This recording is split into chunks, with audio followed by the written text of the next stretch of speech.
أعوذ بالله من الشيطان الرجيم. بسم الله الرحمن الرحيم. السلام عليكم ورحمة الله وبركاته. Bagi bersama-sama memohon petunjuk dan hidayah daripada Allah Subhanahu wa Ta'ala, marilah kita memulakan kuliah maghrib kita pada hari yang berbahagia ini dengan sama-sama membaca Ummul Kitab Al-Fatihah.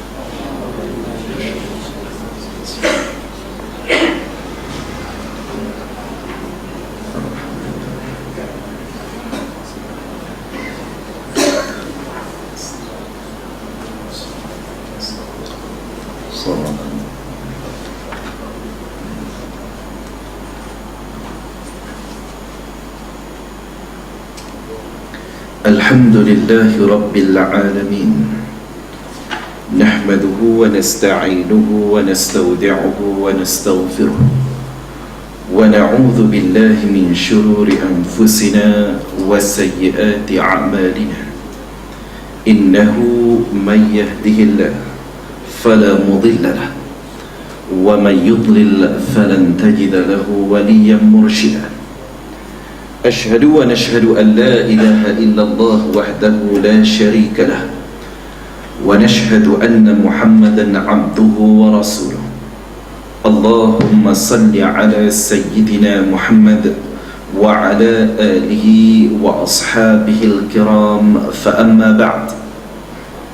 Yang dihormati Tuan Imam serta seluruh jawatan kuasa masjid, tuan-tuan guru, ustaz-ustaz, ustazah-ustazah, tuan-tuan haji, puan-puan hajah, tuan-tuan, puan-puan muslimin dan muslimat pencinta Islam yang dikasihi sekalian, kita bersyukur kehadrat Allah Subhanahu wa Ta'ala pada malam ini kita terus diberikan kesempatan waktu untuk bersama-sama membincangkan hadis baginda sallallahu alaihi wasallam yang dicatatkan dalam kitab Sahih Al-Bukhari. Dan dalam pengajian yang lepas, dalam kuliah yang lepas, kita membincangkan perihal beberapa persoalan yang dikemukakan oleh Heraklius, Raja Rom Byzantine, terhadap Abu Sufyan, yang setiap soalan yang dikemukakan oleh Heraklius ini mempunyai sasaran-sasaran yang tertentu, dan kita berakhir dengan membincangkan berkenaan bila ditanya kepada Abu Sufyan perihal latar belakang Nabi Muhammad sallallahu alaihi wasallam dengan pertanyaan, adakah di kalangan ahli keluarga ataupun keturunan Nabi Muhammad sallallahu alaihi wasallam adalah dari kalangan raja-raja? Yang dijawab oleh Abu Sufyan bahawa tiada. Nabi Muhammad sallallahu alaihi wasallam yang disimpulkan di sana, kita bincang sekejap boleh ke tidak jadi raja, dan saya tidak bersyadang untuk mengulas panjang lebar berkenaan monarki, sistem beraja dan yang seumpama dengannya. Itu kita telah bincangkan dalam pengajian yang lepas. Maka diringkaskan, Abu Sufyan menjelaskan bahawa Nabi Muhammad sallallahu alaihi wasallam bukanlah daripada keturunan raja, yang sekaligus bukanlah ia menafikan betapa Nabi sallallahu alaihi wasallam cuba untuk menuntut takhtanya kembali, yang sekaligus menjelaskan betapa Nabi sallallahu alaihi wasallam bukan meletakkan sasaran untuk merebut kembali ataupun merampas kembali takhta yang mungkin pernah ada dari kalangan keturunan Nabi yang sebelum daripada itu. Tuan-tuan muslimin dan muslimat yang dikasihi sekalian, dan dengan latar perbincangan Heraklius ini di Ilya, iaitu di Palestin, ataupun lebih tepat Ilya ini merupakan Baitul Maqdis. Dalam beberapa hari yang sudah, sebahagian daripada umat Islam termasuk di Malaysia cuba untuk merakamkan ingatan berkenaan peristiwa yang disebut sebagai peristiwa Nakbah pada 15 Mei. Ada yang menyebut bahawa ia adalah sebenarnya pada 14 Mei, merujuk kepada peristiwa 15 Mei 1948, di mana tuan-tuan muslimin dan muslimat, ia merupakan suatu perkara yang sangat penting juga bagi hamba-hamba Allah Subhanahu wa ta'ala, khususnya mereka yang beriman, apatah lagi mereka yang cuba untuk memperjuangkan hak-hak orang-orang Palestin, cuba untuk memperjuangkan, membantu rakan-rakan kita, sahabat seakidah kita yang berada di Gaza, yang berada di tebing barat, yang diseksa, yang dihalak, dicabar, dan juga kadang-kadang cuba untuk dinafikan hak untuk berhimpun, untuk berkumpul, untuk beribadah di Masjidil Aqsa dan yang seumpama dengannya. Kefahaman ini sangat-sangat penting, sehingga mana ia akan berkait dengan apa sebenarnya yang kita nak perjuangkan, yang kita nak orang Palestin dapat, apa sebenarnya yang kita nak sahabat-sahabat kita yang sedang berjuang di sana, baik mereka itu daripada Hamas yang sedang mentadbir di Gaza, ataupun dari kalangan Fatah yang sekarang ini sedang mentadbir di tebing barat. Kerana tanpa disedari, kadang-kadang hatta di kalangan mereka yang membicarakan tentang soal perjuangan Palestin ini ia adalah cukup kalau kita dapat untuk membebaskan Gaza dan juga tebing barat. Kerana kita merujuk kepada border ataupun kawasan yang sebenarnya adalah inisiatif ataupun yang dibentuk, yang create negara Israel ni adalah British, dengan British mandate yang kemudian diringkaskan cerita, dibahagikan. Perancis ambil sebahagian, British ambil sebahagian. Yang antara keputusan yang krusial pada waktu yang berkenaan adalah proses ke arah penubuhan apa yang disebut sebagai entiti haram Israel ini.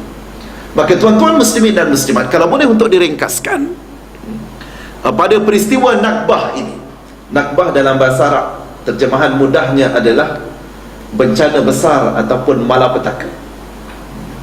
Apa yang dimaksudkan oleh mereka sebagai suatu bencana yang besar, suatu tragedi yang besar, suatu tragedi yang menyayat hati, adalah pada saat itu, pada ketika itu berlaku apa yang disebut sebagai pengusiran besar-besaran orang-orang Palestin yang sebahagian besarnya adalah umat Islam daripada tanah-tanah mereka, daripada kampung halaman mereka, daripada tanah yang mereka telah sekian lama miliki, telah sekian lama mereka duduk di kawasan yang berkenaan, dan pada sisi mereka adalah masjid-masjid, pada sisi mereka adalah bandar-bandar yang dibangunkan oleh mereka.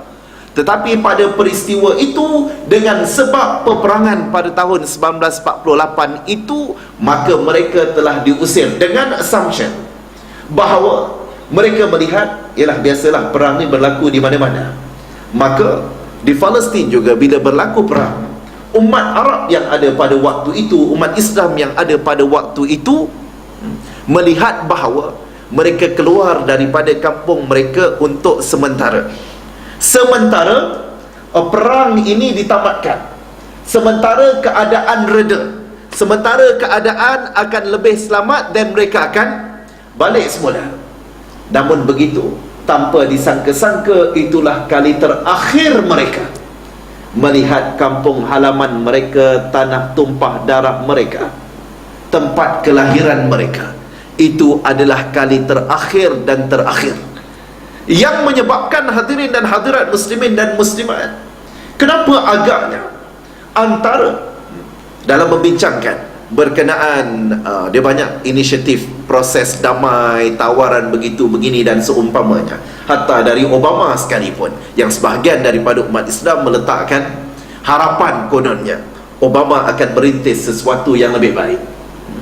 Kadang-kadang ada di kalangan umat Islam juga mula mempertikaikan, kenapa agaknya Palestin ni susah sangat nak terima. syarat-syarat perjanjian damai, kenapa agaknya Hamas bermati-matian tak nak mengiktiraf kewujudan entiti haram Israel? Kenapa ekstrim sangat mereka? Kerana sebahagian daripada umat Islam kita sendiri belum memahami, mungkin tidak mengkaji, mungkin juga tidak mendalami apa sebenarnya yang berlaku pada ketika yang berkenaan, yang sekaligus antara tuntutan yang sering dinafikan dalam mana-mana usaha untuk perjanjian damai adalah the right of return. The right of return. Tuan-tuan muslimin dan muslimat, kalau tuan-tuan orang Selangor katakan tiba-tiba tuan-tuan tidak dibenarkan sama sekali untuk balik Selangor, apatah lagi kalau yang tidak membenarkan itu adalah penjajah yang merampas tanah tuan-tuan, yang merampas negeri dan negara tuan-tuan, then nak balik kampung ke mana?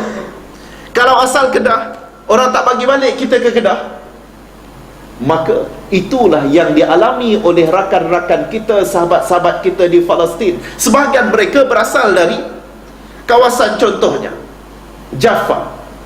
Jaffa merupakan jenama brand buah-buahan yang banyak diimport dari Israel. Bahasa Arab adalah Yafa, Jaffa. Ramai umat Islam yang berasal dari Jaffa yang telah diusir. Haifa merupakan pelabuhan utama Israel hari ini, merupakan bandar bagi orang Palestin, orang Islam. Asqalan, kita baca Fathul Bari, Ibnu Hajar Al-Asqalani. Asqalan, tok-tok guru kita, ulama-ulama besar yang pernah dilahirkan daripada Asqalan ini sekarang adalah Ashkelon. Tulisan bahasa Israel ni disebut sebagai Ashkelon, bandar pelabuhan juga, dekat dengan Gaza, atas daripada Gaza. Semua ini adalah tanah-tanah yang pernah dimiliki, yang pernah disuburkan, yang pernah dihidupkan oleh umat Islam. Maka ini tuntutan utama mereka, right of return, which is secara legalnya ataupun dalam konteks pertimbangan manusiawi sekalipun, logik akalnya sekalipun, mana mungkin mereka ini, the so-called semua refugees ini, dinafikan untuk kembali ke tanah tumpah mereka, ke kampung halaman mereka. Mana ada dalam mana-mana undang-undang yang menghalang hak seseorang untuk balik ke kampung halaman mereka. Maka tuan-tuan muslimin dan muslimat, sidang hadirin dan hadirat yang dikasihi sekalian, inilah derita yang dialami oleh mereka. Mana mungkin sejumlah besar, kalau kita tengok dalam statistik yang terkini di Gaza sana, berapa juta yang ada di Gaza, dalam lingkungan Gaza ni lebih kurang sebesar Jitra ni, kecil sikit. Sebab Gaza ni adalah genting Gaza, maknanya di sana dia memanjang, dan kemudian dia punya keluasan tu tak luas mana pun, antara hujung ke hujung. Ada yang menyebut tak sampai 20 km pun, tak sampai 20 km, tak even mungkin dalam 10 plus something kilometer saja dia punya keluasan. Maka tuan-tuan muslimin dan muslimat, berapa juta itu dilonggokkan. Itu sebabnya pernah keluar istilah, bila mana berlaku blokade daripada belah atas dan juga bawah, atas daripada Israel dan bawah daripada Mesir, Gaza dianggap sebagai penjara terbesar di dunia. Hatta yang sekarang ni, bila mana rejim yang zalim di Mesir menghalang, menghancurkan, memusnahkan segala lifeline yang ada bagi orang Gaza. Orang Gaza ni dalam kesukaran mereka cuba untuk survive juga. Laut mereka tak boleh pergi pun. Laut mereka adalah laut Israel. Itu sebabnya kita pernah tengok peristiwa Mavi Marmara dulu kan, nak masuk ke Gaza, dia kena lalu dengan kebenaran Israel juga, walau macam mana sekalipun.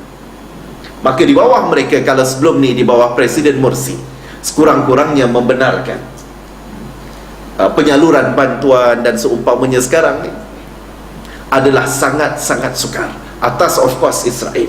Maka tuan-tuan muslimin dan muslimat, ini yang sebenarnya sepatutnya diperjuangkan bagi mereka yang committed untuk memberikan sumbangan secara kemanusiaan, juga sepatutnya meletakkan sasaran liberation of Baitul Maqdis dan juga liberation of Palestine daripada entiti haram Israel. Weekend lepas saya sempat berbincang dengan Samir Alawi, korespondens Al Jazeera yang ada di KL. Dia kata sebenarnya penyelesaian yang termudah kepada isu Israel, Palestin dan seumpamanya adalah kembali kepada yang mencetuskan masalah ni. Maka dia mencadangkan penyelesaian yang terbaik adalah yang jadi kecoh-kecoh, yang jadi konflik dan seumpamanya adalah kerja-kerja orang Eropah. Betul? Orang Eropah yang meletakkan agenda menghalau orang-orang Yahudi ini dengan pembunuhan, dengan penghalauan, pengusiran. Jerman dengan cara mereka, France dengan cara mereka, British dengan cara mereka, dan Eropah masih ada kawasan yang luas. Apa alasan mereka untuk mewujudkan sebuah entiti haram Israel di Palestin yang telah sedia ada manusianya, yang telah sedia ada orang-orang yang di dalamnya? Maka kalau betul-betul memperjuangkan human rights, kalau betul-betul memperjuangkan keadilan, kalau betul-betul memperjuangkan demokrasi, then European nations ni, EU ni, sepatutnya mengambil langkah yang betul-betul demokratik. Mereka yang menghantar, mereka yang mengusir, mereka yang orang Arab tidak pernah, orang-orang Islam contohnya tidak pernah menghalau orang Yahudi. Tiada di dalam catatan sejarah bahawa ini adalah kerja-kerja daripada kerajaan Osmaniyah contohnya. Kerajaan Osmaniyah menghantar orang Yahudi untuk ditempatkan di Palestin, tidak. Tetapi adalah European countries. Maka kalau betul-betul nak selesaikan, be a democratic one, then mereka kena bersedia untuk ambil orang-orang Israel ni, yang sebahagian daripada mereka memang datang daripada belah Eropah, Rusia dan yang sewaktu dengannya, dengan usaha mereka melakukan politics of settlement. Mereka cuba untuk membina penempatan-penempatan yang akhirnya dengan penempatan-penempatan itu mereka mendakwa bahawa kami ada ownership terhadap tanah-tanah yang dijajah dan yang sewaktu dengannya. Hadirin dan hadirat muslimin dan muslimat yang dikasihi sekalian, itu antara perkara yang wajar untuk diberikan perhatian secara serius. Bila kita memperjuangkan hak-hak mereka, maka peristiwa Nakbah sepatutnya menjadi suatu ingatan. Ia adalah sebahagian daripada tanggungjawab kita untuk membantu sahabat-sahabat kita, rakan-rakan kita. Perkembangan yang terkini, alhamdulillah, mereka bersedia untuk mewujudkan antara Hamas dengan Fatah ni pun dia ada konflik juga, tapi latest development di mana mereka bersedia untuk mewujudkan kerajaan perpaduan. Setengah orang sensitif dengan kerajaan perpaduan ni. Kerajaan perpaduan is something yang accepted dalam konteks international dan dalam penyelesaian konflik, adalah dengan mewujudkan kerajaan bersama, di mana ia akan memikul peranan secara bersama di dalam keadaan tiada yang menjadi pembangkang, masing-masing jadi kerajaan, dan mereka akan meletakkan kepentingan kerajaan ataupun kepentingan negara lebih daripada kepentingan the so-called political parties dan yang seumpama dengannya. Hadirin dan hadirat muslimin dan muslimat yang dikasihi sekalian, itu latar kepada perbincangan berkenaan Heraklius, yang kebetulan Heraklius berbincang dengan Abu Sufyan ni adalah di Ilya, iaitu Baitul Maqdis, nama lama kepada Baitul Maqdis. Maka kita sambung sedikit lagi insya-Allah.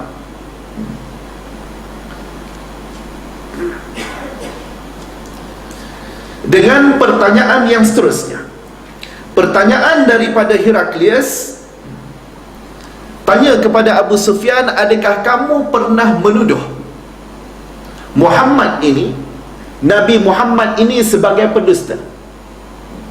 Maka Abu Sufyan menjelaskan bahawa tak pernah, no reason untuk kami menyatakan Nabi Muhammad ini pendusta.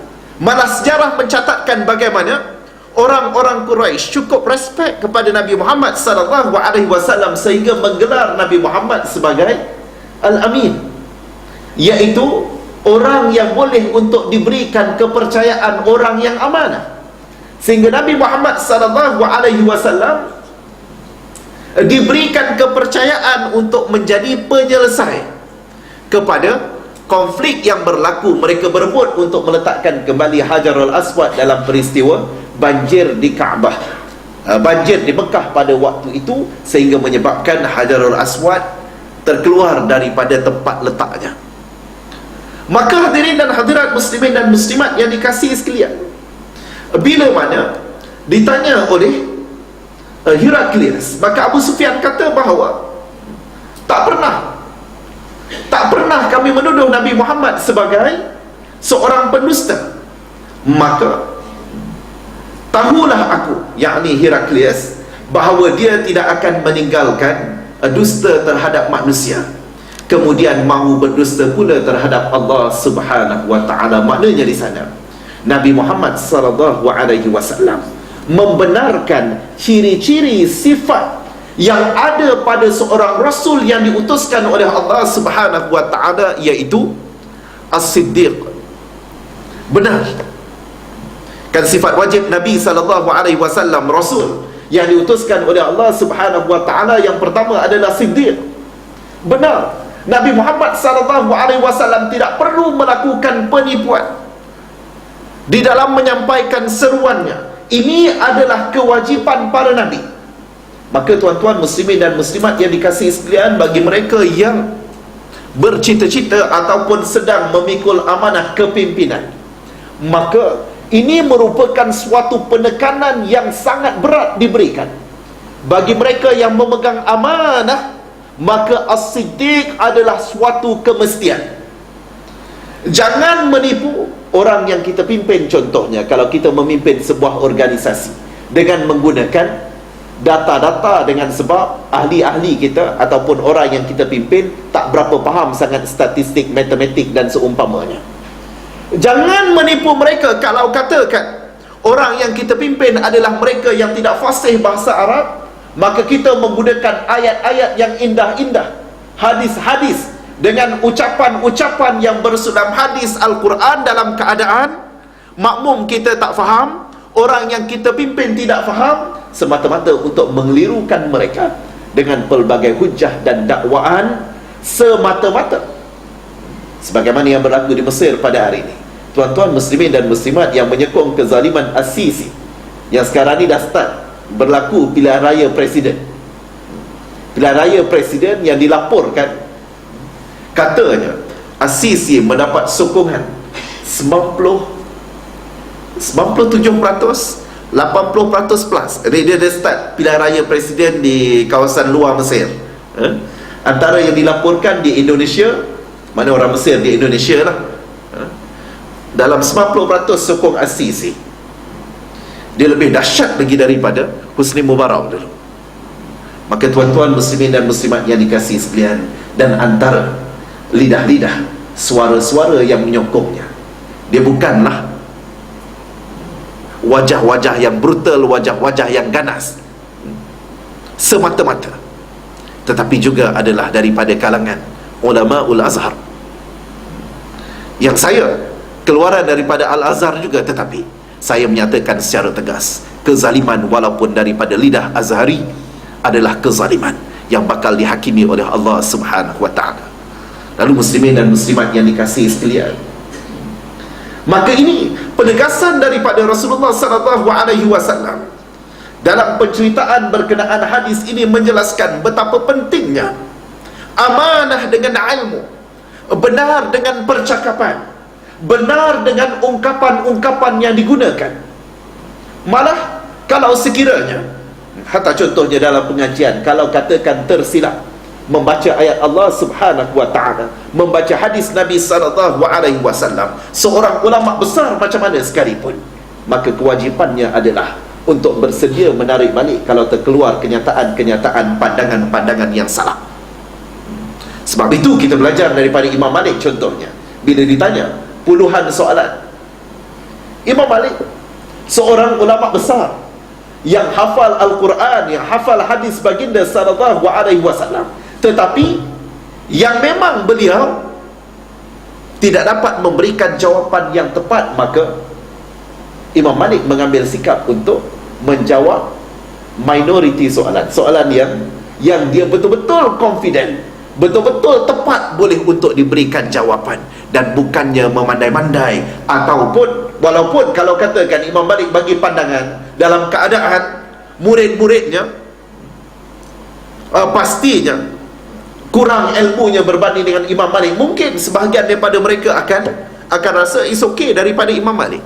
Tetapi kebenaran tetap kebenaran, dan ini yang dipertahankan oleh ulama-ulama yang terdahulu, dan ini yang sepatutnya menjadi indikator kepada kita di dalam kita menggerakkan apa-apa jua perkara, tindakan dan seumpamanya. Muslimin dan muslimat sedang hadirin dan hadirat yang dikasihi sekalian, perkara yang seterusnya, pertanyaan daripada Heraklius, adakah orang-orang yang mulia mengikut dia ataupun orang-orang yang lemah? Soalan simple. Kalau katakan kita ditanya berkenaan pengikut-pengikut Islam ataupun pejuang-pejuang Islam, kalau kita ditanya, ini Abu Sufyan, dia lain cerita. Kalau kita ditanya, kita akan berasa, kita akan cuba menggambarkan yang bersama dengan Islam ini adalah tokoh-tokoh yang hebat, yang bersama dengan Islam ini adalah selebriti, yang bersama dengan Islam ini adalah tokoh-tokoh yang telah berhijrah.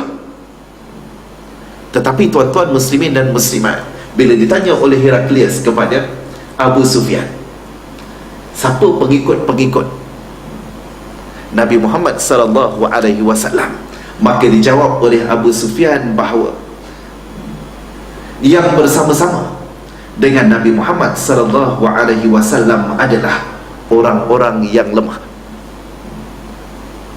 Maknanya di sana pendukung-pendukung yang tegar bersama dengan Nabi Muhammad sallallahu alaihi wasallam, ia ada tokoh-tokoh yang hebat, seumpama Abu Bakar As-Siddiq, Abdul Rahman bin Auf dan beberapa tokoh-tokoh yang lain.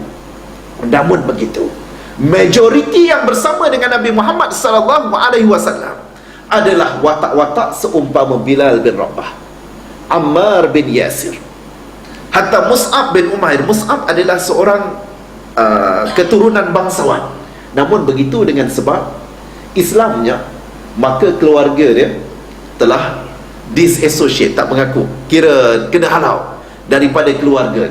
Begitu juga dengan Sa'ad bin Abi Waqqas, juga daripada keturunan orang-orang mulia, orang-orang bangsawan, tetapi dengan sebab Islamnya, Sa'ad telah dibuang oleh keluarganya. Maka yang bersama-sama dengan Nabi Muhammad sallallahu alaihi wasallam, Heraklius kata, ini adalah tanda-tanda kebenaran, ini adalah tanda-tanda kerasulan. Nabi-nabi yang terdahulu juga adalah pengikut-pengikutnya daripada kalangan orang-orang yang miskin, orang-orang yang susah, orang-orang yang lemah. Ia bukan penghinaan, tetapi kemuliaan. Dengan sebab dalam rentetan sejarah mencatatkan bagaimana para rasul, para nabi ini, para rasul khususnya, berhadapan dengan apa yang disebut sebagai golongan al-mala. Golongan al-mala adalah golongan pemimpin-pemimpin, pemimpin golongan bangsawan. Maka kita baca dalam sejarah, contohnya Nabi Ibrahim berdepan dengan Namrud. Namrud bukannya ketua kampung, Namrud bukannya pegawai daerah, tidak. Tetapi Namrud adalah seorang, kalau kita boleh sebut sebagai raja, sebagai seorang yang di-pertuan besar katakan, ataupun seorang presiden, seorang perdana menteri yang hebat. Bila kita baca dalam sejarah, Nabi Musa bertembung dengan Firaun. Bukan setakat Firaun, bertembung juga dengan Haman, bertembung dengan golongan Al-Mala, maka tidak menjadi kepilikan kepada Heraklius, kerana Heraklius juga membaca di dalam kitab bagaimana story of the prophets ni, rasul-rasul yang terdahulu kebanyakannya adalah malah hampir menjadi kemestian bagi seorang rasul untuk bertembung dengan pemimpin-pemimpin, pembesar-pembesar yang menentang hakimiyah Allah Subhanahu wa ta'ala. Maka sekali lagi membenarkan ciri-ciri yang ada pada Nabi sallallahu alaihi wasallam, yang sekaligus membenarkan bagaimana peranan golongan al-mustata'afin dalam konteks memenangkan Islam, yang sekaligus memberikan appreciation kepada seluruh umat bahawa perjuangan menegakkan kalimah Allah Subhanahu wa ta'ala bukan hak eksklusif kepada golongan-golongan tertentu, tetapi sebaliknya perjuangan menegakkan kalimah Allah Subhanahu wa ta'ala adalah for all, untuk semua. Baik mereka mungkin bekerja kilang, baik mereka mungkin di kalangan mereka yang tak lepas SRP, tak ada SRP sekarang, PMR, baik di kalangan mereka yang mungkin berada dalam bidang pendidikan, baik mereka dalam segenap lapisan masyarakat, semua sekali ada peranan untuk memenangkan agama Allah Subhanahu wa ta'ala. Orang yang lemah bukan bermakna tiada tempat di sisi Allah Subhanahu wa ta'ala, tetapi orang yang lemah berfikir untuk melihat betapa mereka akan jadi kuat kalau mereka bersedia menawarkan diri sepenuhnya di jalan Allah Subhanahu wa ta'ala. Dalam bacaan yang lain, hadirin muslimin dan muslimat yang dikasihi sekalian, apa yang dimaksudkan dengan orang yang lemah ini adalah orang yang asalnya lemah dari sudut keimanan kepada Allah Subhanahu wa ta'ala, maka mereka bersama dengan Nabi sallallahu alaihi wasallam untuk menzahirkan kekuatan dan membina kekuatan yang berkekalan insya-Allah. Muslimin dan muslimat sidang hadirin dan hadirat yang dikasihi sekalian, kemudian ditanya oleh Heraklius, apakah mereka bertambah ramai ataupun berkurangan? Maka Abu Sufyan menjawab, mereka semakin bertambah ramai. Itu jawapan daripada Abu Sufyan. Dan ulasan yang seterusnya adalah, maka begitulah hal keadaan iman sehingga dia menjadi sempurna. Kemudian Heraklius bertanya lagi, adakah sesiapa yang berpaling tanah, murtad, kerana benci kepada agamanya setelah dia masuk di dalamnya? Jawab kamu, tidak ada. Jawab Abu Sufyan, tak ada. Saya cuba untuk rangkumkan ulasan dan kupasan berkenaan hal ini. Hadirin dan hadirat yang dikasihi sekalian, Heraklius tanya, dalam keadaan indication yang diberikan yang bersama dengan Nabi Muhammad sallallahu alaihi wasallam adalah daripada kalangan orang-orang yang lemah, daripada kalangan hamba, daripada kalangan mereka yang telah disingkirkan oleh keluarga, daripada kalangan mereka yang lemah ini, maka logik akal manusia akan melihat bahawa mereka ni sepatutnya akan semakin berkurang. Mereka ni kalau semangat-semangat di peringkat awal pun, dengan ancaman, dengan tentangan, dengan penganiayaan, kezaliman yang dilakukan ke atas mereka, mereka pasti akan semakin sedikit dan semakin sedikit. Tetapi Abu Sufyan kata makin bertambah ramai. Bukan setakat itu, tetapi Abu Sufyan menjelaskan bahawa bila ditanya oleh Heraklius, ada tak di kalangan mereka ni yang murtad, dengan seksaan, dengan ancaman, dengan pembunuhan, dengan hukuman, dengan kekejaman yang dilakukan, maka musuh-musuh Allah Subhanahu wa ta'ala akan berkeyakinan bahawa akan berkurang pejuang-pejuang agama Allah Subhanahu wa ta'ala. Itu teori yang digunakan di Mesir. Di Mesir, tuan-tuan muslimin dan muslimat, apa yang dilakukan oleh mereka? Mereka menangkap, tangkap, bukan setakat di kalangan orang-orang dewasa, kanak-kanak sekalipun yang terbaru, termasuk yang dijatuhkan hukuman bunuh 600 orang tu. Dia mula-mula 500 orang plus, kemudian tambah pula 600 orang dijatuhkan hukuman bunuh dengan sebab bunuh seorang polis. termasuklah kanak-kanak. Teori mereka, logik akal mereka, kalau aku bunuh seorang demi seorang demi seorang, kalau bunuh 600 ini, 500 ini, nescaya tamatlah riwayat Muslim Brotherhood, Ikhwanul Muslimin di Mesir. Tetapi sejarah membuktikan kepada kita siksaan, kekejaman, kezaliman. Mereka menyangka bahawa mereka lebih hebat daripada Allah Subhanahu wa ta'ala. Tetapi Allah membuktikan bagaimana dengan kekejaman, kezaliman yang dilakukan oleh mereka, Allah boleh musnahkan mereka dengan sekelip mata. Kita baca dalam peristiwa Ashabul Ukhdud contohnya. Muslimin dan muslimat yang dikasihi sekalian, bila mana apa yang dilakukan oleh raja yang zalim pada ketika itu adalah dengan membunuh ghulam, budak ataupun remaja yang telah mengikut ajaran Allah Subhanahu wa ta'ala dan Rasulnya. Maka dia menyangka bahawa kalau dia bunuh akan menyebabkan matilah riwayat ajaran Islam mereka yang mentauhidkan Allah Subhanahu wa ta'ala. Tapi sebaliknya, semua orang beriman kepada Allah Subhanahu wa ta'ala pada waktu yang berkenaan. Maka tuan-tuan muslimin dan muslimat yang dikasihi sekalian, ini merupakan peringatan kepada penzalim-penzalim di mana sahaja mereka berada.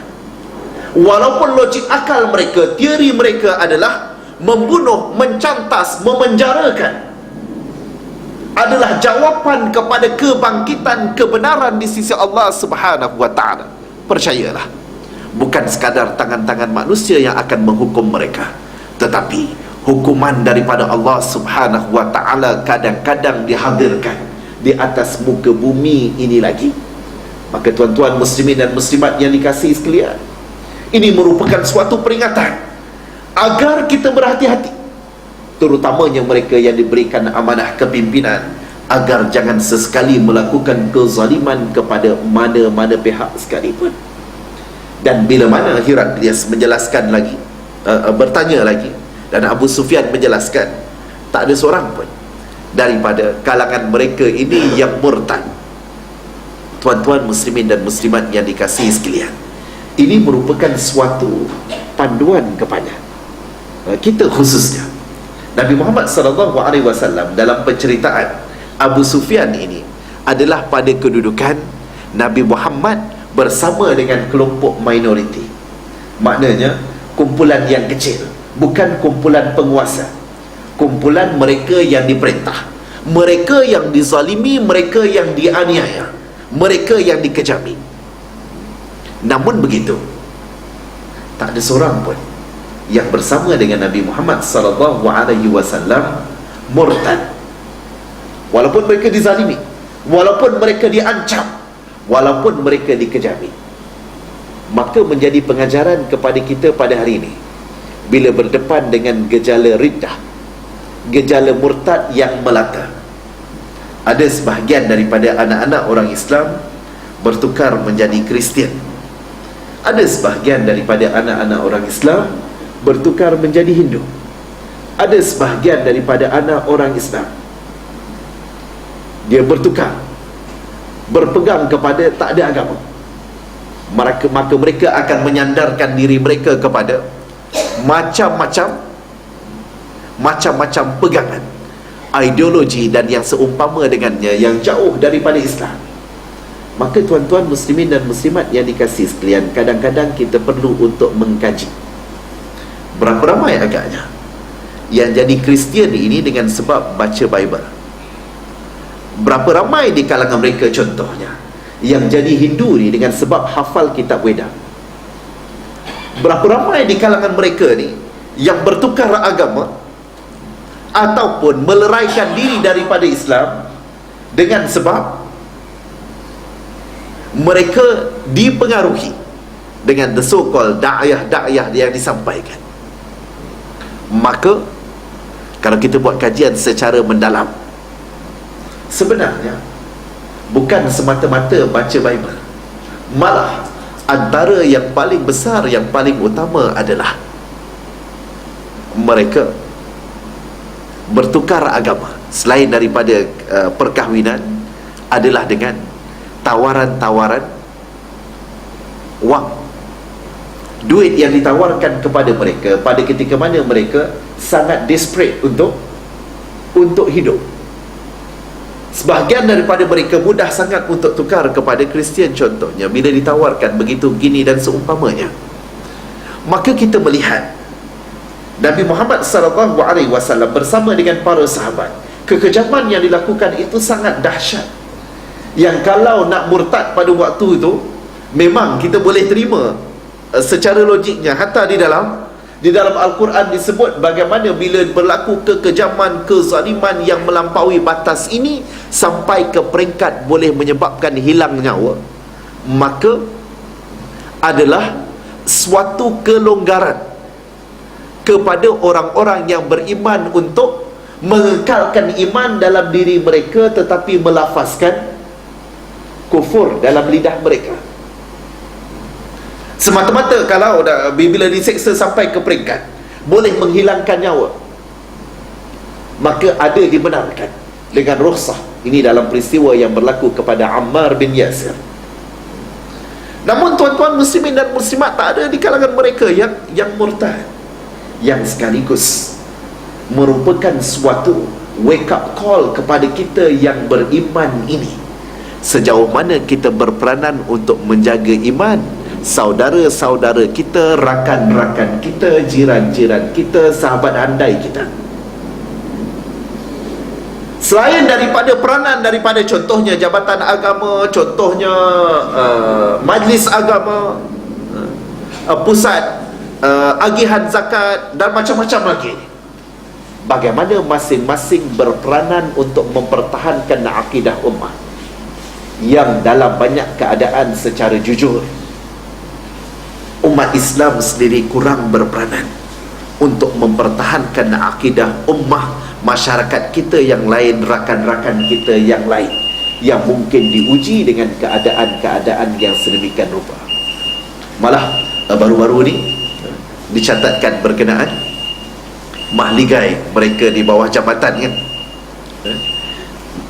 Saya tak dapat untuk verify sama ada itu adalah keluarga Muslim ataupun tidak, tapi gambarannya seakan-akan keluarga Muslim yang berteduh hidup di bawah jambatan. Saya kira jambatan ni adalah dekat area dekat-dekat Masjid Jami', kalau tak silap, Lembur Pasar dekat-dekat Central Market ataupun yang berdekatan dengan dia, di mana mereka satu keluarga, bukan seorang, satu keluarga dengan anak pinak mereka. Dan ia adalah pandangan yang biasa juga kalau kita tengok di kalangan pengemis, di kalangan peminta sedekah, adalah daripada kalangan mereka yang sama kala dengan kita, sama akidah dengan kita, sama Islam dengan kita, tetapi di mana pembelaan ke atas mereka. Maka muslimin dan muslimat yang dikasihi sekalian, ini merupakan suatu pengajaran kepada kita bersama yang saya kira wajar untuk kita fikirkan. Contoh, kita mungkin tidak perlu menunggu ke peringkat jabatan agama, majlis agama untuk menubuhkan squad anti murtad. Sebab yang sering digambarkan bila anti murtad ini adalah nak hukum mereka dengan hudud, nak hukum mereka dengan sebab kemurtadan.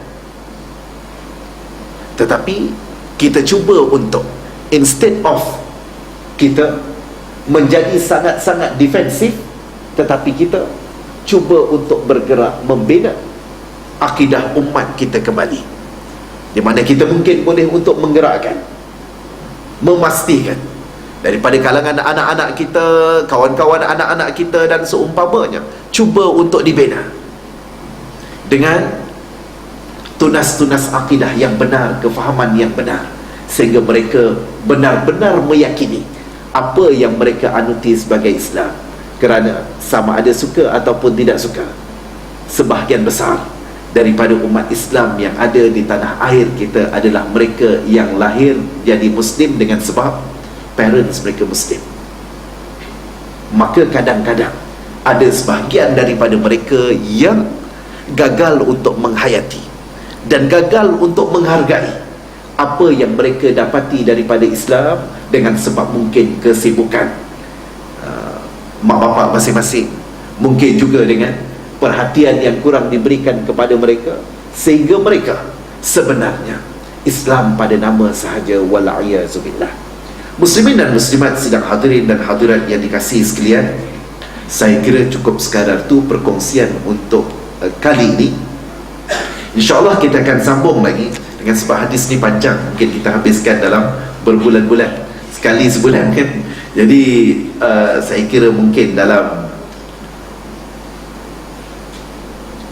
at least 3 bulan lagi untuk menamatkan hadis ni. At least ni pun baca separuh, half page sahaja, tak sampai half page pun untuk sekali. Tapi tak apa, bukan bermakna bila kita baca for another 3 months or 4 months, bukan bermakna kita kena tunggulah. Tuan-tuan muslimin dan muslimat, lagi-lagi afdal kalau tuan-tuan baca dulu, dan kita boleh ada perbincangan, kita boleh ada perkongsian, ada pandangan yang berbeza, dan insyaAllah kita cuba untuk manfaatkan. Dan yang lebih penting adalah kefahaman kita masing-masing.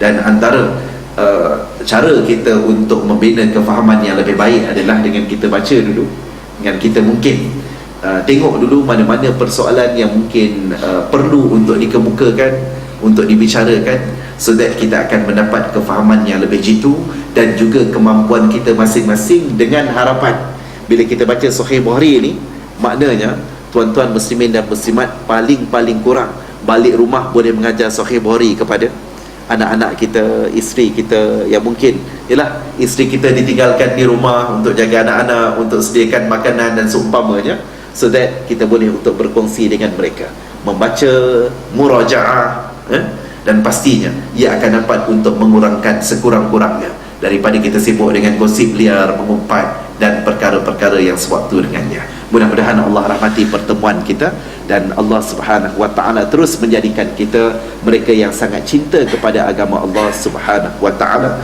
dan sekaligus diberikan nikmat istiqamah di atas jalannya, memperjuangkan kebenaran, memperjuangkan Islam di mana sahaja kita berada, insyaAllah. A'udzu billahi minasyaitonir rajim. Bismillahirrahmanirrahim. Allahumma ij'al jam'ana hadha jam'an marhuma, wa tafarruqana min ba'dihi tafarruqan ma'suma, wa la taj'al fina shaqiyan wa la matrudan wa la mahruma, wa la muqattaran fil rizqi bi rahmatika ya arhamar rahimin.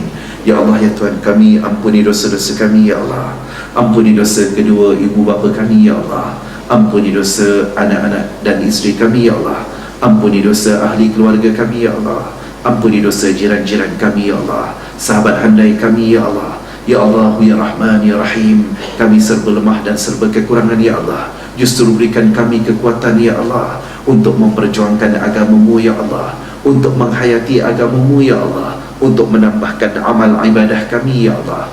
Ya Allah, satukan hati-hati kami ya Allah untuk membantu agama-Mu ya Allah di mana sahaja kami berada ya Allah. Ya Allah, hidupkan kami dengan Islam, matikan kami dengan Islam.